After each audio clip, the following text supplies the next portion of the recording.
بسم اللہ الرحمن الرحیم. ڈیئر اسٹوڈنٹس، امید آپ سب خیریت سے ہوں گے. لیکچر نمبر 3 میں آج ہم لوگ ڈسکس کریں گے distributed data base design strategies. Contends ہیں آج کے لیکچر کے. سب سے پہلے ہم لوگ دیکھیں گے ڈسٹریبیوٹیڈ ڈیٹا بیس ڈیزائن کیا ہوتا ہے یا اس کی اسٹریٹجیز کیا ہیں، اور اس کی اسٹریٹجیز کے اندر ڈیٹا کی ریپلیکیشن ہے اس کو بھی ہم لوگ دیکھیں گے، فریگمنٹیشنس کو دیکھیں گے، ان کی ٹائپس کو دیکھیں گے، اور ان سب کے ایڈوانٹیجز اور ڈس ایڈوانٹیج کو دیکھیں گے. یہ دو مین اسٹریٹجیز ہیں. اس کے علاوہ بھی اسٹریٹجیز ہیں، وہ ان کے کمبینیشن سے ہیں. ڈیٹا کی ریپلیکیشن سے پہلے آپ کو تھوڑا میں بتاؤں، distributed data base design strategy سے مراد ہے کہ جب آپ لوگ کوئی ڈسٹریبیوٹیڈ ڈیٹا بیس سسٹم بناتے ہیں تو اس میں جو ڈیٹا بیس ہے آپ کا، کیونکہ وہ ایک سائٹ پہ سنگل نوڈ پہ کسی سنگل ایریا میں وہ ریزائڈ نہیں کرتا، بلکہ ہم نے ڈسٹریبیوٹیڈ ڈیٹا بیس کے اندر اس بات کو ہم نے واضح کیا ہے کہ ہمارا جو ڈیٹا بیس ہے وہ ایک سے زائد سائٹس کے اوپر پڑا ہوتا ہے، یعنی مور دین ون سائٹس، لنکس یا نوڈز کے اوپر ہمارا ڈیٹا بیس بنا ہوتا ہے. اور وہ ڈفرینٹ ڈیٹا بیس جو وہاں علیحدہ ایریاز یا پھر نوڈز میں ریزائڈ کرتے ہیں، ان کو کمیونیکیشن لنک کے ساتھ پھر ہم لوگ مرج کر دیتے ہیں، تاکہ پھر کوئی بھی ریموٹلی، لوکلی یا پھر گلوبلی وے سے کوئی بھی یوزر اس کو ایکسیس کرنا چاہے تو اس کو سنگل ویو کے اوپر اس کو ڈیٹا شو ہو. حالانکہ ہوتا ایسا نہیں ہے، ڈفرینٹ سائٹس یا لنک کے اوپر ڈیٹا سٹور ہوتا ہے. اب ہم لوگ آج یہاں ڈسکس یہ کریں گے کہ آیا جب ہم لوگ ڈیٹا بیس بناتے ہیں کیا اس کو ایک سنگل سائٹ کے اوپر رکھنا چاہیے، ایک سینٹرلائز ڈیٹا بیس کے اوپر رکھنا چاہیے، یا پھر ایک سائٹ کے اوپر رکھنا چاہیے، یا پھر ڈفرینٹ سائٹس کے اوپر رکھنا چاہیے. ڈیٹا بیس بنانے کے بعد، ڈیولپمنٹ کے بعد اس کو کہاں ریزائڈ ہونا چاہیے، کیسے ڈیزائن کرنا چاہیے، اس کی آج ہم لوگ ٹیکنیکس جانیں گے. سب سے پہلے ان میں سے ٹیکنیکس ہے وہ ڈیٹا ریپلیکیشن ہے. ڈیٹا ریپلیکیشن کیا ہے؟ Data replication is a process of storing separate copies of the database at 2 or more sites or nodes. Data replication basically یہ ہے کہ آپ نے اپنے مکمل ڈیٹا بیس کی جو کاپیز ہیں وہ ایک سے زائد سائٹس کے اوپر، نوڈز کے اوپر آپ نے اس کو پلیسمنٹ اس کی کروا دینی ہے. سپوز کر لیں آپ کا ڈسٹریبیوٹیڈ ڈیٹا بیس میں 4 آپ کے ریموٹلی ڈسٹریبیوٹیڈ ڈیٹا بیس ہیں جو کہ ڈفرینٹ لوکیشن کے اوپر ریزائڈ کر رہے ہیں. تو اس ٹیکنیک کے اندر، ڈیٹا ریپلیکیشن کے اندر، آپ نے فل ڈیٹا بیس کی علیحدہ کاپی ہر ایک نوڈ کے اوپر، ہر ایک سائٹ کے اوپر آپ نے فلی وہاں پلیس کروا دینی ہوتی ہے. It is useful in improving the availability of data. اب اس کا فائدہ یہ ہوگا ڈیٹا ریپلیکیشن کے اندر کہ جب آپ کو ڈیٹا چاہیے ہو کسی بھی یوزر کو، وہ لوکلی یوزر ہو، گلوبلی یا پھر ریموٹلی یوزر ہو، اس کو وہ جہاں سے ایکسیس کرنا چاہے اس کو مل جائے گا. کیونکہ جب آپ ایک فل ڈیٹا بیس کو ہر ایک سائٹ کے اوپر اس کو پلیس کر دیں گے تو جو بھی یوزر اس کو ایکسیس کرے گا، لوکلی ایکسیس کرے گا، تو وہ ڈیٹا وہیں اس کا پڑا ہوگا تو فوراً اس کو مل جائے گا، اس کو فردر کسی اور ڈیٹا بیس سے دیکھنے کی ضرورت نہیں ہے. It is simply copying data from one database server to another so that all the users can share the same data without any inconsistency. اب اس کا سمپل طریقہ یہ ہے کہ اگر آپ نے جو ڈیٹا بیس بنائے ہیں وہ ایک سرور پہ موجود ہے، آپ اس کو جسٹ کاپی کریں اور باقی جو سرورز ہیں، باقی جو لنکس یا سائٹس ہیں وہاں آپ اس کو پلیس کر دیں، جس سے کیا ہوگا، ڈیٹا کی انکنسسٹنسی وہ کیا ہو جائے گی، آپ کی منیمائز ہو جائے گی، کیونکہ ڈیٹا آپ کا اویلیبل وہیں ہوگا. The result is a distributed database in which user can access data relevant to their task without interfering with the work of others. جب سپوز کریں ایک ڈسٹریبیوٹیڈ ڈیٹا بیس میں سے جو لوکل ڈیٹا بیس 1 ہے، وہیں سے کوئی یوزر آ کے ڈیٹا ایکسیس کرنا چاہتا ہے، جب مکمل ڈیٹا بیس آپ کا لوکل ڈیٹا بیس 1 کے اوپر پڑا ہوگا تو وہیں اس کو مل جائے گا. تو اس کا مطلب ہے وہ کسی اور لوکل ڈیٹا بیس کو ڈسٹرب نہیں کرے گا، کیونکہ پوری کی پوری کاپی وہیں موجود ہوگی تو وہ اس کو ایزیلی ایکسیس کر لے گا. ایگزامپل میں آپ دیکھ سکتے ہیں، سپوز کریں ہمارا ٹوٹل جو ڈیٹا بیس ہے اس کا جو سائز ہے، کیپیسٹی ہے، وہ 35 GB کا ڈیٹا ہے. अब रेप्लिकेशन में क्या करते हैं, सपोज कर लें, एग्जांपल ले लेते हैं, हमारा एक डेटाबेस है मुल्तान में, एक डेटाबेस यानी ये लोकल डेटाबेस एक मुल्तान में मौजूद है, एक लोकल डेटाबेस लाहौर में मौजूद है, एक लोकल डेटाबेस आपका क्वेटा में मौजूद है, और एक आपका लोकल डेटाबेस आपका कराची में मौजूद है। और होता क्या है कि आपका एक डेटाबेस जो कि टोटल कैपेसिटी 35 GB है, आप उसको प्लेस कर देते हैं रेप्लिकेशन के अंदर। एक कापी आप मुल्तान डेटाबेस में उसको प्लेस करवा देते हैं, एक लाहौर, एक क्वेटा और एक कराची में उसको प्लेस करवा देते हैं। यानी पूरा का पूरा जो डेटाबेस आपने बनाया है वो लोकली आपके मोर देन वन जो सर्वर हैं, मोर देन वन साइट्स हैं, वहीं आप उसकी कापी प्लेस करवा सकते हैं।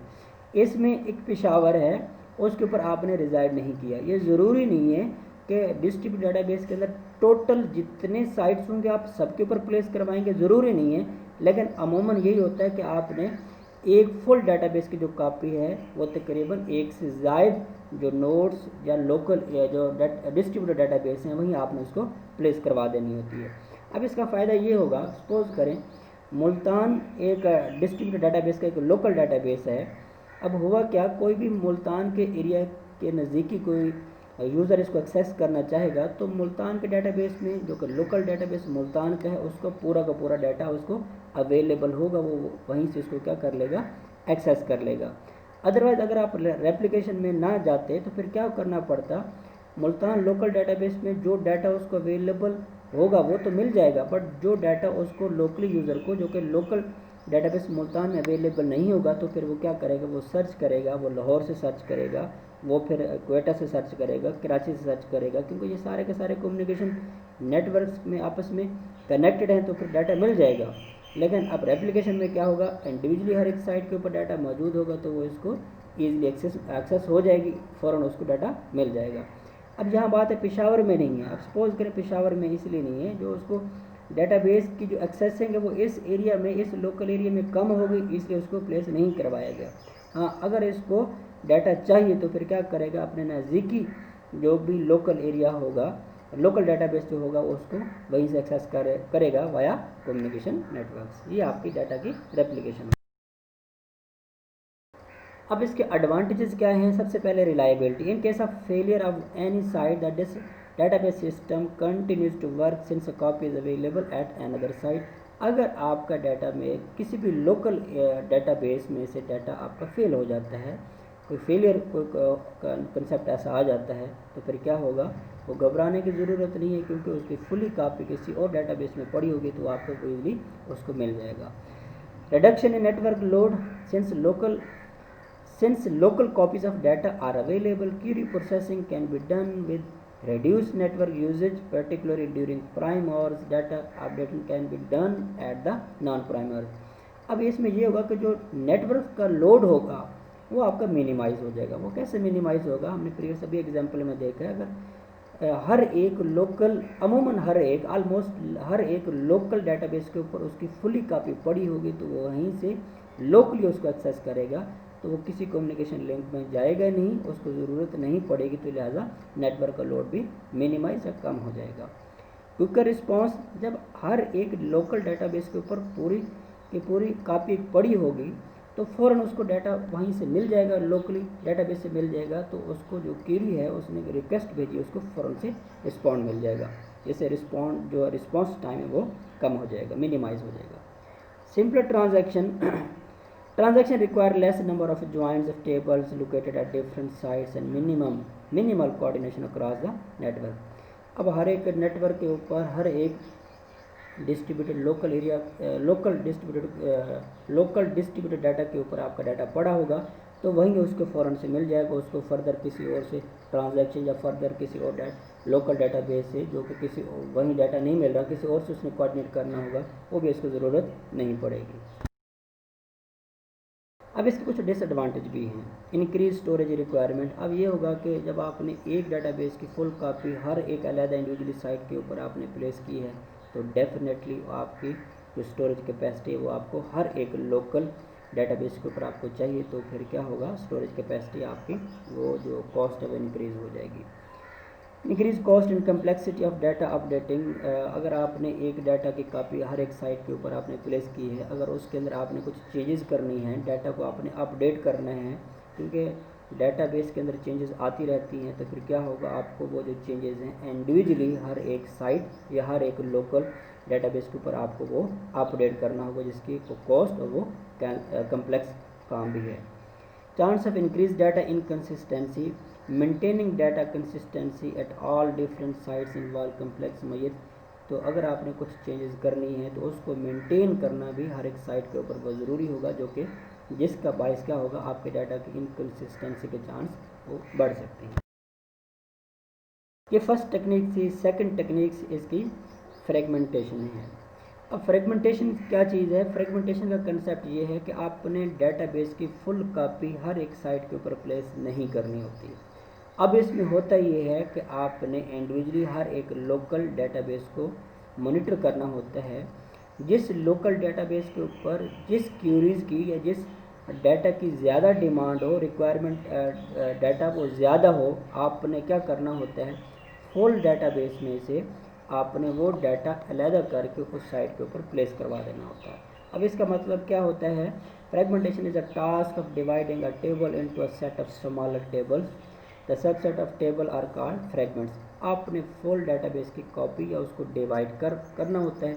अब डिवाइड करने के बाद जो एक स्मॉलर जो कंपोनेंट या सबसेट होगा, जिसे फ्रेगमेंट्स कहते हैं, हर एक फ्रेगमेंट्स को आपने वो अलहदा साइट के ऊपर इस तरह से प्लेस करने हैं कि जिस डाटा की ज़्यादा ज़रूरत हो वो डाटा का सेगमेंट आपने उस लोकल डाटाबेस के ऊपर प्लेस कर देना होता है। Fragmentation can be the 3 types. इसकी 3 टाइप्स होती हैं, यानी किस तरह से आपने डाटा को या टेबल्स को या डाटाबेस को डिवाइड करना होता है। वो हॉरिजॉन्टली उसकी टाइप्स होती हैं, वर्टिकल होता है, और फिर हाइब्रिड होती है, जो कि हॉरिजॉन्टल और वर्टिकल का कॉम्बिनेशन होती है। Fragmentation should be done in a way so that the original table can be reconstructed from the fragments. इस तरह से फ्रेगमेंटेशन या उस डेटाबेस के डिवीजन या डिवाइड किया जाता है कि अगर आपको ज़रूरत पड़े दोबारा से आपने रिकन्स्ट्रक्ट करना हो होल डाटाबेस को या होल टेबल को, वो आपके लिए आसानी हो जाती है। This is needed so that the original table can be reconstructed from the fragments whenever required. This requirement is called reconstructiveness. ये आपके जो है ना, जिस तरह से आपने डिवाइड किया है, इस तरह से आपने इसको दोबारा से मर्ज भी करना होता है, ताकि अगर ज़रूरत पड़े तो आपको फुली डाटा आपको अवेलेबल। अब इसके एडवांटेजेस क्या हैं? Since data is stored close to the site of the uses, efficiency of the database system is increase. आपके डाटाबेस की सिस्टम की जो एफिशिएंसी है वो इंक्रीज हो जाएगी, क्योंकि किसी भी लोकल डाटाबेस के ऊपर जिस डाटा की ज़्यादा डिमांड होती है वो फुली डाटा की बजाय जस्ट वही डाटा आपका प्लेस होता है, तो फ़ौरन से क्यूरी आपकी वो ऑप्टिमाइज़ होकर फ़ौरन से आपका रिज़ल्ट आपको मिल जाएगा, डाटा एक्सेस आपका हो जाएगा, जिससे क्या होगा, आपकी जो साइट की यूजेज है वो भी इंक्रीज हो जाएगी। Local query optimization techniques are sufficient for the most queries since data is locally available. जब आपका लोकली डाटा अवेलेबल होगा, जो कि मोस्टली या रिसेंटली या फ्रिक्वेंटली डाटा जो आपको वहाँ चाहिए वो आप डाटा वहीं मौजूद होगा, तो फिर क्या होगा, आपकी जो क्यूरी ऑप्टिमाइजेशन का जो टाइम है वो भी कम हो जाएगा। Since irrelevant data is not available at all the sites, security and privacy of the database system can be maintain. जब आपका फुल डाटा बेस का यानी फुल डाटा हर एक साइट के ऊपर प्लेस नहीं होगा, जस्ट रेलिवेंट या रिक्वायरमेंट या फ्रिक्वेंटली यूजेज के ऊपर डिपेंड करेगा डाटा, वो डाटा आपका हर एक लोकल डाटाबेस के ऊपर प्लेस होगा, तो इसका मतलब है इररेलेवेंट डाटा नहीं होगा। जब इररेलेवेंट डाटा हर एक साइट के ऊपर मौजूद नहीं हुआ, तो उसकी सिक्योरिटी और प्राइवेसी को मैनेज करना या मेंटेन करना भी आसान हो जाएगा। आगे फ्रेगमेंटेशन की डिफरेंट टाइप्स हैं, इंशाल्लाह वो हम लोग नेक्स्ट लेक्चर के ऊपर डिस्कस करेंगे, उसको डिटेल में देखेंगे, क्योंकि ये फ्रेगमेंटेशन का टॉपिक काफ़ी लेंथी है, एक ही लेक्चर में इसको कंपोज करना वो बड़ा मुश्किल काम है। इंशाल्लाह उसको हम उसको नेक्स्ट लेक्चर में देखते हैं। अल्लाह हाफ़िज़।